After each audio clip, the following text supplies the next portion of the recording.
Cool. I'm Eric Topaldos. I am CTO at Hive. At Hive, we're actually building the first productivity platform with predictive analytics embedded into it. So we're already trusted by brands like Uber, Pinterest, and Starbucks to help make their teams more effective. So obviously, what better topic for me to discuss today than making teams more effective with predictive analytics? So before I get into it, I want to cover what we're actually going to go over today. So to start, I think it's important that we understand what actually makes teams effective, right? So more specifically, what traits of an effective team are easier than ever to accomplish with modern tooling. Next, we're going to go into actual examples of AI-driven project management in the wild. So we'll take a look at some tools that already exist that enable your team to be more productive using AI, ML, and predictive analytics. And then finally, I want you to walk away with something that's actually tangible and applicable as a practical example. So I'm going to do a deep dive where I use real project data to show you how you could use that data to predict project success or project risk and adjust the project management triple constraint accordingly. So let's get into it. So there are tons of things that make an effective team, right? Coordination, obviously. Things like diversity of opinions, things like well-built out processes, strong leadership, the list really goes on. But the two things I want to hone in on are things that have only recently become a lot easier to enable on your team because of modern tooling, specifically the internet, right? So the first of the two things is alignment and communication at scale, right? So how do we avoid building a bridge like that?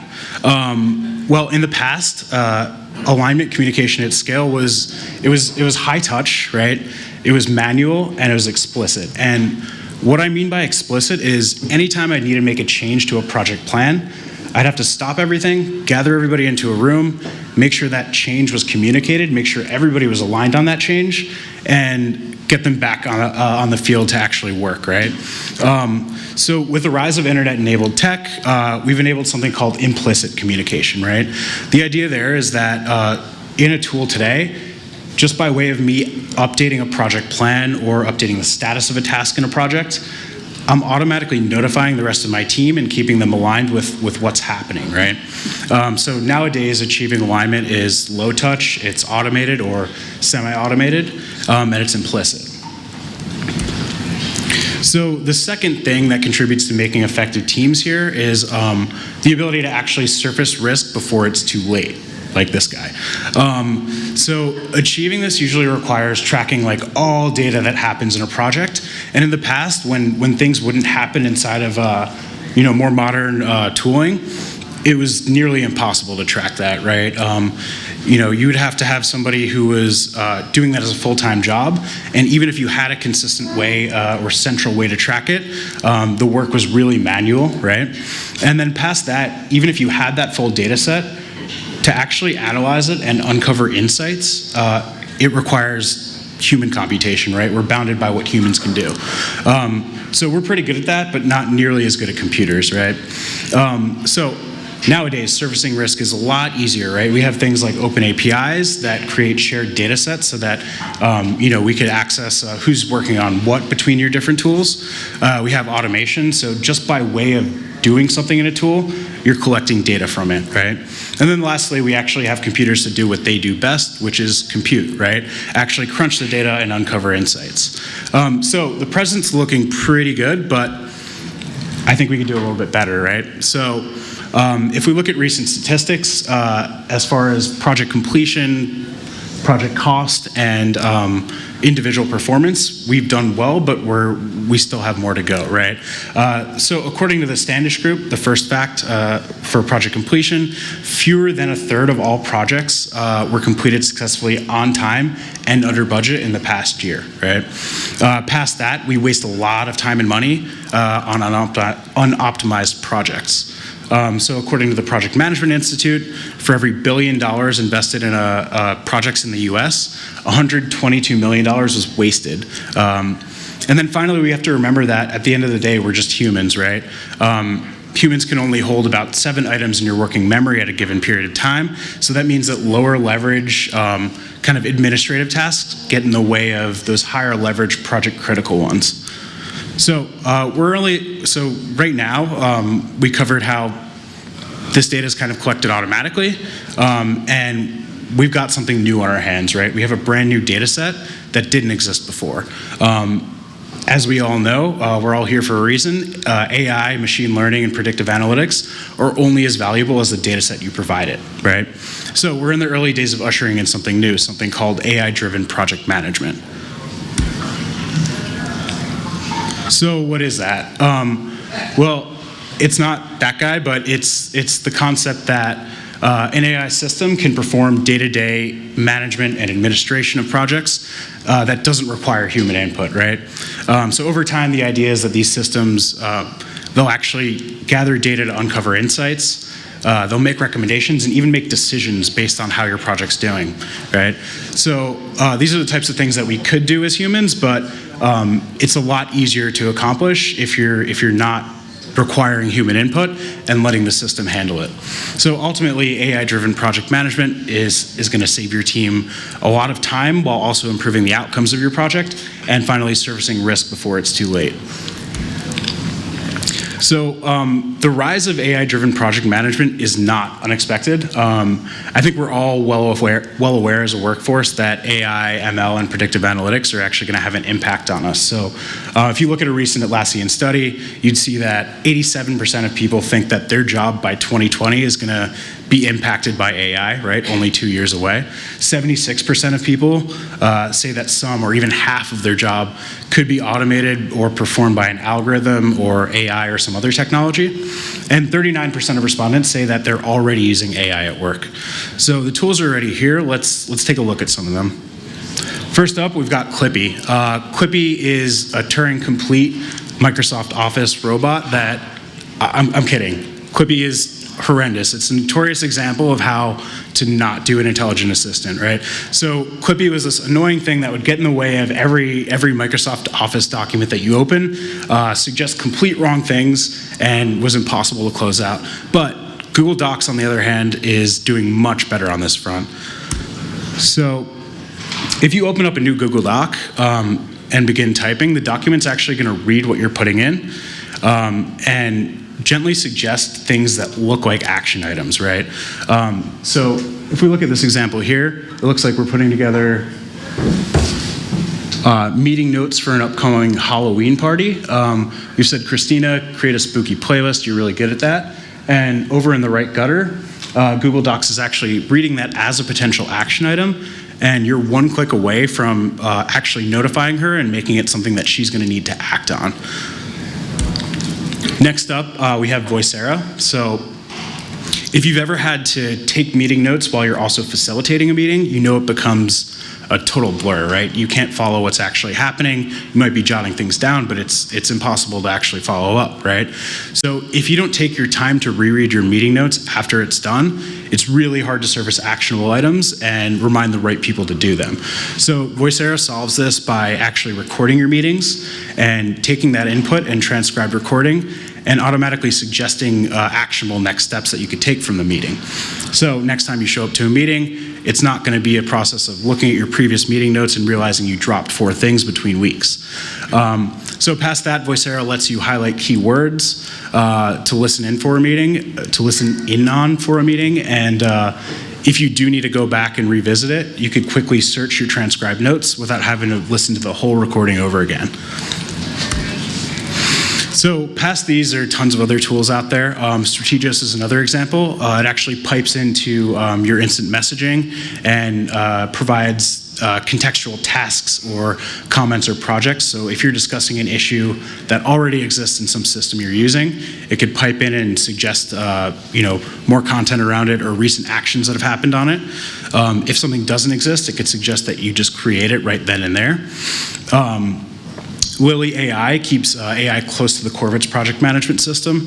It actually allows for automation of repetitive tasks like meeting follow-ups. It creates risk registers, and best of all, it actually builds an automated knowledge base based on the comments or descriptions of your project as you work, so that your team doesn't have to take extra time building up documentation for these things.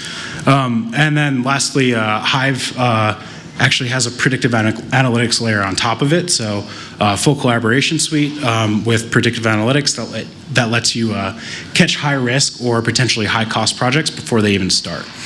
So like I said, the list goes on. There's no sign of them slowing down. In fact, 2017 was a record year for $5 billion of VC funding going into AI and ML related startups, right? So we're really at the beginning of this. So that's all great, but how can you actually apply this to your workplace today, right? You might not be in charge of making decisions around tools. You might have gone to the workshop earlier and built some awesome photo search clustering and image recognition things for self-driving cars, but if you're like me, that doesn't immediately apply to your day-to-day, right? So what I want to do is show you a practical example of how you could apply project estimation using predictive analytics. So what if I were to tell you that before a project even starts, I could tell you whether or not it's going to succeed? You'd probably call me a liar, and I don't blame you, but remember that stat from before, right? So fewer than 1/3 of all projects done in the past year were done on time and under budget. That's massive, that's insane. With a stat like that, my hope is you want to believe me, but let's run through an example. I'll show you how, and we'll see how it checks out, okay? So, example scenario here. Let's say we're running a software development company that uses Agile, right? We build mobile applications. We've got clients like Nike and General Electric, and we've got an upcoming project where we have to build a brand new mobile app for a brand new client, and we have 2 teams to choose from for this project, right? So we have 2 goals here. The first is to decide on and communicate a delivery date for the project to our client. The second is how can we actually balance the project management triple constraint of cost and time and scope so that we can make sure the project's delivered on time under budget, right? So before I get into that, let's learn a little German. Nobody likes efficiency more than the Germans, so we're going to be learning a new word. It's called takt, T-A-K-T. So takt in German means rhythm or beat, and tack time in the context of actually getting things done is the amount of time that it takes to output a unit of work, right? So it's kind of arbitrary. It could apply to Toyota. The way they measure their tack time is actually 7 minutes for a Camry to roll off of their production line. But in the context of project management, or in this case, software engineering, we measure that as the amount of time that it takes to complete a given user story, right? So what we'll do is we'll capture tack time in distinct segments. A natural fit for us here is going to be sprints, and we'll go through an example. So in this case, each story has a tack time. So if you look at day 1, we've got a tack time of 1.5. That means the story was completed halfway through the first day. The next story after that has a tack time of 1. It was completed a day later, and so on, right? So ultimately, we could calculate the average tack time for a given sprint. In this case, we've got 10 days by taking the number of days in the sprint and dividing it by the number of stories completed, right? So Tact is a useful tool for actually measuring productivity on your team, and there are already plenty of tools to help you leverage and visualize this, right? So in Hive, we actually provide out-of-the-box visualization for Tack Time. So I just have screenshots here, but you could actually go in and drill down into a given project, view the sprints based on tack time. You could check out tack time based on assignees in your organization and understand your organization's overall tack time. So let's get back to our example here, though. How can we use tack time to actually estimate a delivery date? Well, estimation's easy, right? We could get our delivery date by just doing a linear projection. So let's say we need to decide between those 2 mobile teams. We have historical data up here that shows a sampling of 4 sprints from really similar projects for both teams. And if we calculate the average tack time for each team, we've got 7.5 for both teams, right? So if we assume this new project has a backlog of 40 items, we could just do 40 divided by 7.5, right? Wrong. So the problem with that is it's just linear estimation, right? So if we go back to our chart here, we could see that team 1 actually has a higher variance than team 2, right? So even though they have the same average tact, team 1 poses a greater risk because of the higher variance, right? So Past that, the problem with linear forecasting is it yields just one date, and that date's 5 weeks from now, right? So we're at a higher risk of miscommunicating and not being able to make adjustments to our triple constraint of budget, time, and scope until it's too late, right? 5 weeks, it might seem like a long period of time, but it's really not. So those of you familiar with Agile might be familiar with the concept of story points or estimating based on story sizing, right? And we didn't really do that here, but I kind of have a problem with that, right? The problem is that estimates are arbitrary. As a software developer, I know that in the past, I've always underestimated how long it would take me to complete a given item. There's a problem of developer ownership, right? So if I were to size a story at one point and it takes me 2-3 weeks to complete, it's going to knock my confidence. I'm going to start overestimating from there on out. And past that, they're kind of just gut instinct, right? It's not driven by hard facts. It's just, what have I done in the past? How similar is it to what I think I'm going to be working on? And what do I think that took, right? It's not really an exact science. It's purely gut instinct. And we want to be calculated gamblers here. We don't want to rely on gut instinct. So what we're going to do today is use the Monte Carlo method to actually account for that variance, right? With that variance accounted for, we're going to be the masters of our own risk with our upcoming project. So Monte Carlo simulations are they basically use randomness to solve problems that might actually be deterministic in principle. So what I'm about to show you is coming really soon in Hive, but I'm a little bit too excited to wait right now, so I'm going to show it here first. But before I get into it, actually, I'll explain the script. So it's going to pull data from a Hive API based on a real workspace and real past projects and their performance. And what we're going to do is we're actually going to calculate the tack time for each of those sprints. From there, we'll run 1,000 simulations to build like a simulated or fake history, which accounts for the variance. And then what we're going to do next is actually extrapolate that and bring it to the project level, right? So we're going to take that first set of simulated history, and bring it to the project level so that we could say, hey, based on these 40 items in our backlog and 10-day sprints, the project could be projected to take this long at this amount of confidence, right? So ultimately what we'll get is a beautiful distribution visualization that actually helps us become more calculated gamblers with how we want to approach the project. Once we have that, we have confidence intervals, and we can make adjustments to the budget, scope, or timeline accordingly. So without further ado, let's hit the tables. So I can't actually run the script here, but I ran it before, so I'm going to pull that up, and we'll take a look at the output.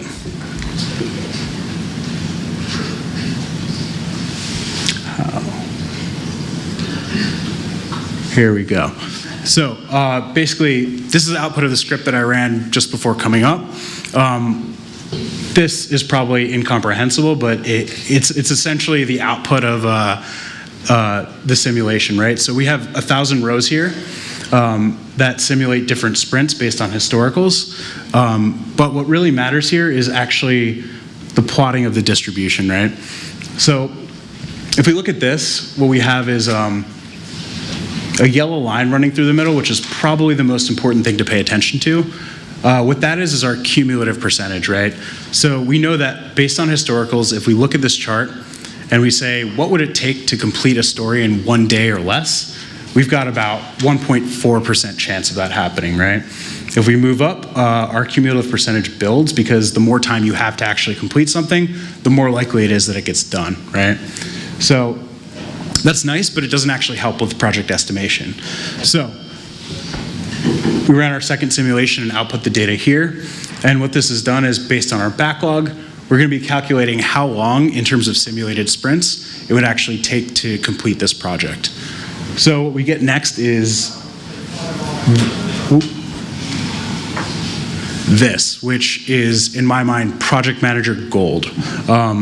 What you have here, it looks the same, and you could read it pretty much the same, but basically we could say that within 7 sprints, we've got a 56% chance of completing this project, right?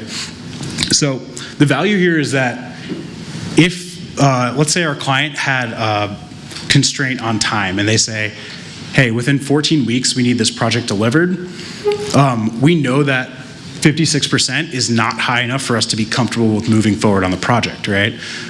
We want to get that percentage up, right? So what we could do is adjust for one of the other two constraints, which would be cost or scope. So we know that the client's also set on scope, we can't reduce it, so we're going to have to increase internal costs, bring more people onto the project, right?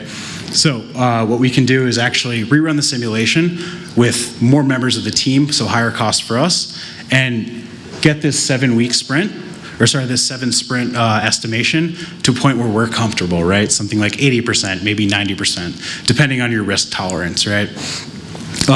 Past that, if time isn't important to you, you could adjust for other things, right? If you want to reduce cost but still deliver it on time, you could actually, pull members from the team, rerun the simulation, and get a distribution to where you're comfortable with the delivery time as well as the cost. So,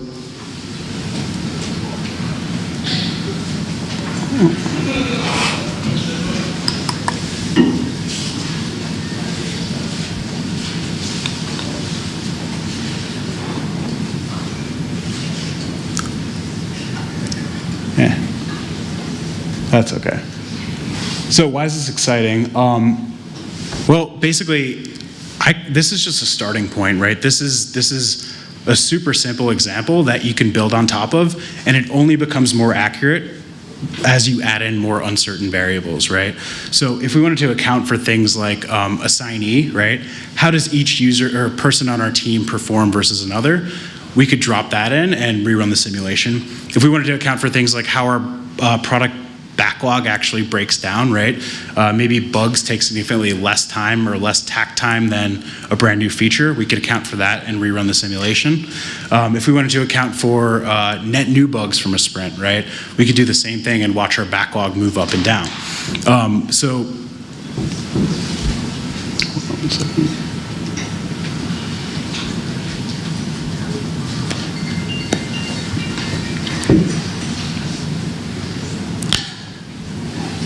View full screen on that. There we go.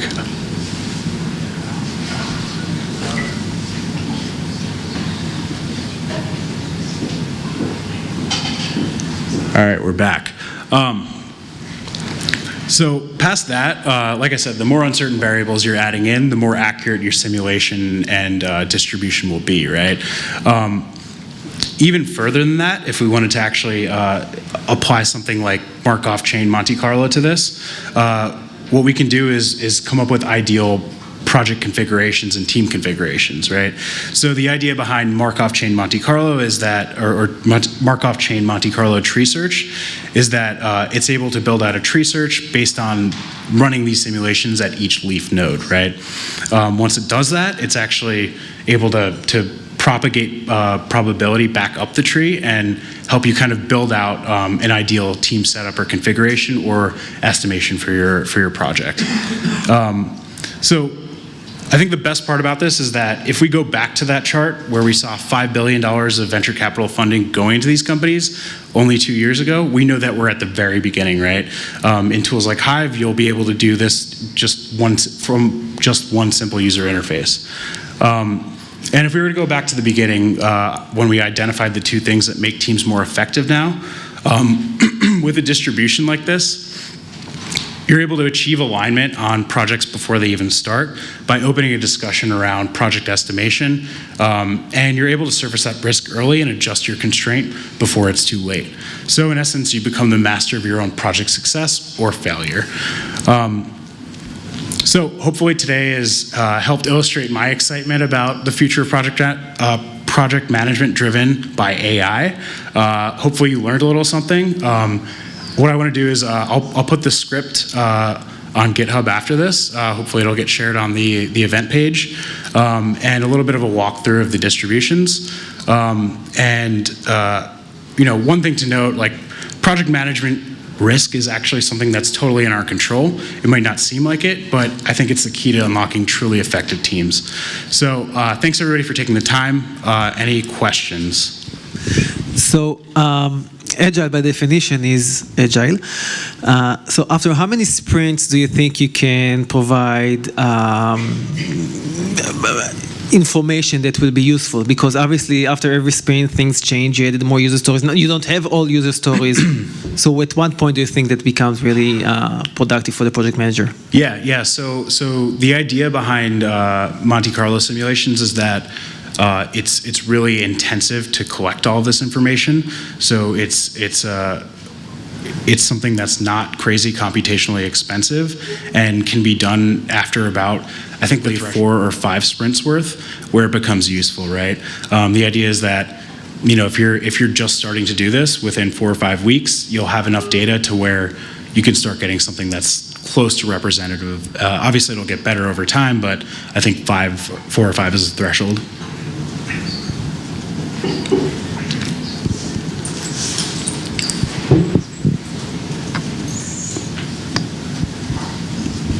So what are the inputs to this? Is it just story points or like team velocity? And after let's say you find out you had that 56% and that's not good enough. Sure. You add more people, you kind of have to wait till things settle a bit before recalculating to see how those new people gel, or can you tell us more about that side of it? Yeah. So you could actually do that before adding any new people. You have 2 options really. One option would be to adjust the average tack time on previous sprints based on, assuming a certain proportion of people are providing a certain amount of tact, right? The other option would be to actually run another simulation where rather than in that first distribution, we're using story points and tact for story points, user stories and tact for user stories. You could actually do the same thing but with users and run the 2 distributions over each other and filter to get a better sense of how people on one project might stack up. But to answer your question directly, I think probably the easiest way would be to adjust tact based on users proportional to a certain sprint and then rerun the simulation. Thank you. So are the use cases for this mostly coding and developing use cases? So I think not necessarily. I think the constraints really need to be around consistent type of project, if that makes sense, right? So with coding, it's really straightforward because you work in these distinct time intervals, like sprints, right? And even though you have variance in what types of stories happen, right, bug fixes versus new features or whatever, it won't go crazy out of those bounds, right? But if you ran something like a content marketing calendar and ran that as a project, that's pretty consistent. And even if you were to run that in the same kind of distinct time intervals, you could apply the same thing there and account for whether or not you'll go over or under time or budget. Do you use, just as a quick follow-up, do you use bug fixes as a way of determining, because there's the efficacy of the sprint and then there's the performance of the sprint? Sure. And I couldn't tell what the difference was right now in the way you're modeling things. Yeah. So the way we're modeling things is purely just user story. So it's more around modeling velocity and trying to hit an accurate estimation rather than how effective the work that's actually going into it is, right? So, it doesn't immediately account for that, but another option that you could have is creating like an efficacy score per sprint and factoring that in the same way you would with a breakdown of different types of stories that go into it. And same thing, running a second distribution and doing a filter on the distribution so that you can extrapolate it at the project level again.